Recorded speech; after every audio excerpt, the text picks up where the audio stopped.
Teacher যখন নিজেই প্রশ্নের উত্তর জানে না। বলো এই কোয়েশ্চেন অ্যান্সারটা কে পারবে? বলো এখানের মধ্যে কে পারবে? তুমি পারবে? আমি তো নিজেই পারবো না এই অ্যান্সারটা। তুমি পারবে? না। পারবে না কেন?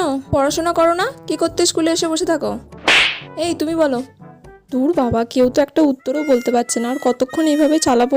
বেলটাও পড়ছে না যে ক্লাস থেকে বেরিয়ে যাব, ভালো লাগে না। বলো। এই তোমরা সবাই প্রাইভেট কার কাছে পড়তে যাও? ম্যাম আপনার কাছেই। ঠিক আছে, তুমি বাদ দিয়েও তো এতগুলো স্টুডেন্ট আছো, তার মধ্যে কেউ বলতে পারছো না? ম্যাম আপনিই বলে দিন। আমি কেন বলবো? আমি বললে তো তোমরা সবাই এমনিই জেনে যাবে। তাহলে তোমরা কি করো বাড়িতে? উফ, কি জ্বালায় পড়লাম রে বাবা, কেউ তো একটা বল। সব গাধা, আমিও গাধা, তার সাথে তোরাও গাধা। বলো। নিজে তো জানি না, যা বললো তাতেই হ্যাঁ বলে দিই। শুনলে কি বললো? তুমি কেন পারলে না? শুনে নাও ভালো করে, কালকে যেন কোয়েশ্চেনটা ধরলে তুমি পারো, ঠিক আছে? উফ বাবা, এতক্ষণে ঘন্টা পড়লো, তাড়াতাড়ি পালা।